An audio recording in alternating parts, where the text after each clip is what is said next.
मैं मार्गोट वान डैन डसेल और डैडी पर भी चिल्लाना चाहूंगी।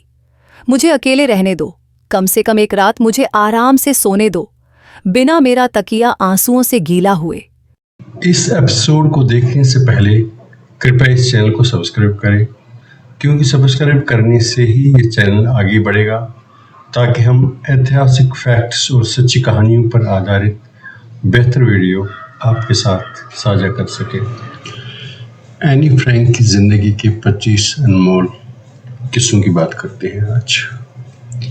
एनी फ्रैंक का नाम सुनते ही मन में एक ऐसी बच्ची की छवि उभरती है जो अपने मासूम जीवन के सबसे कठिन दौर से गुजरती है।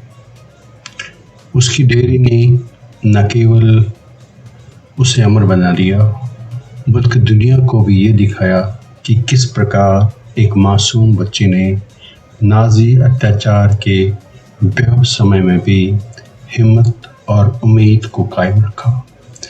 इस कहानी में हम एनी फ्रैंक की ज़िंदगी के 25 अनमोल किस्सों को जानेंगे, जो हमें उसकी ज़िंदगी की झलक देंगे।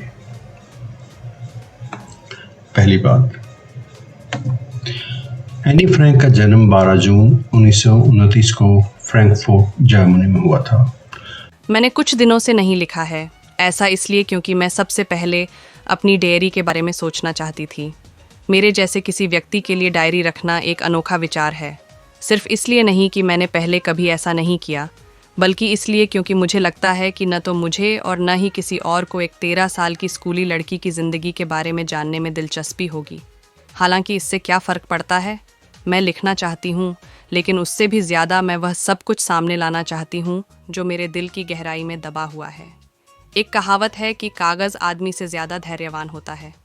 इसमें कोई संदेह नहीं है कि अखबार धैर्यवान है, और चूंकि मैं डायरी के गौरवपूर्ण नाम वाली इस कार्डबोर्ड से ढकी नोटबुक को किसी को दिखाने का इरादा नहीं रखती, जब तक कि मुझे कोई सच्चा दोस्त, लड़का या लड़की नहीं मिल जाता, शायद किसी को परवाह नहीं होगी। और अब मैं मामले की जड़ पर पहुंची। मेरे डायरी शुरू करने का कारण ये है कि मेरा ऐसा कोई सच्चा दोस्त नहीं है। मैं और अधिक स्पष्ट रूप में सोचना चाहती थी, क्योंकि कोई भी इस बात पर विश्वास नहीं करेगा कि 13 साल की लड़की खुद को दुनिया में बिल्कुल अकेला महसूस करती है, और न ही ऐसा है। मेरे प्यारे माता पिता और 16 वर्षीय बहन हैं। मैं ऐसे 30 लोगों को जानती हूँ जिन्हें मैं दोस्त कह सकती हूँ। मेरे कई बॉयफ्रेंड हैं जो मेरी एक झलक पाने के लिए उत्सुक रहते हैं। वो अपने माता पिता ऑटो और एडिथ फ्रैंक और बड़ी बहन मार्गरेट के साथ एक खुशहाल जीवन जी रही थी।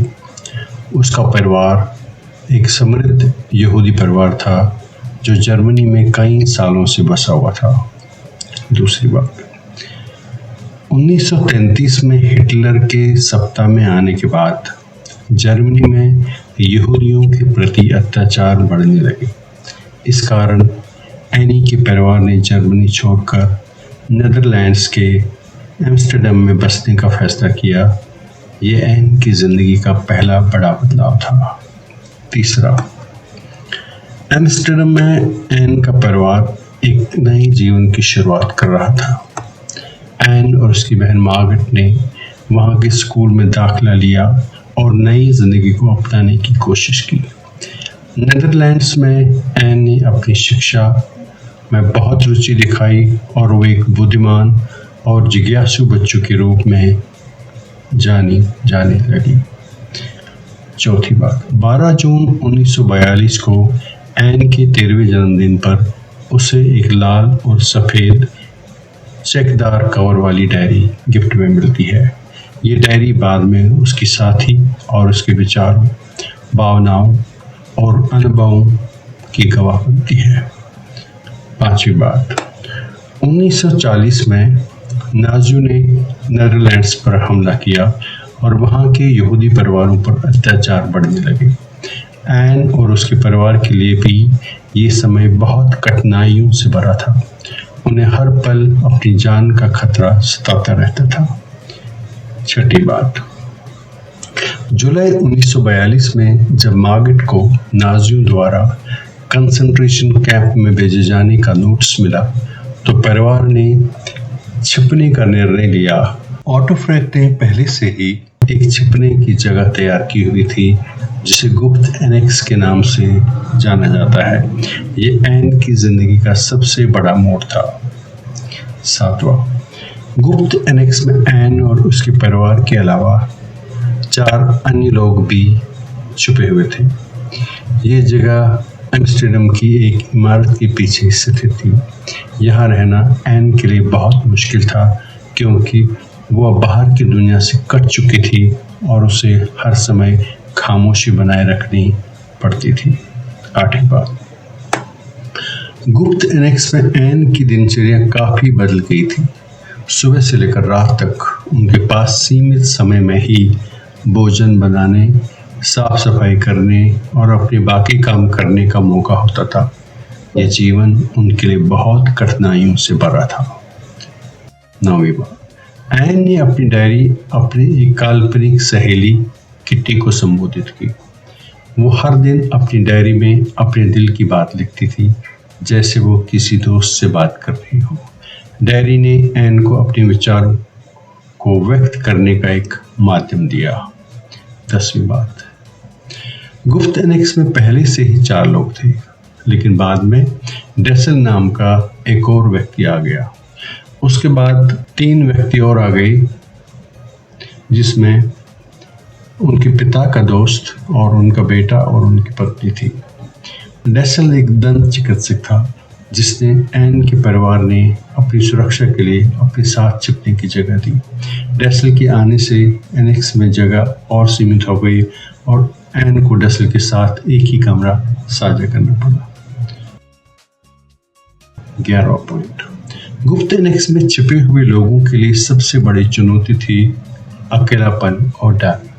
एन के लिए ये समय मानसिक और भावनात्मक रूप से बहुत कठिन था। उसे हर समय इस बात का डर सताता था कि नाजी कभी भी उन्हें पकड़ सकते हैं। 12वां पॉइंट, एन ने एनेक्स में भी अपनी पढ़ाई जारी रखी। उसके पिता ने उसे शिक्षा की अहमियत समझाई और वो समय निकाल कर पढ़ाई करती रही। एन ने कई किताबें पढ़ी और अपनी जानकारी को बढ़ाने की कोशिश की।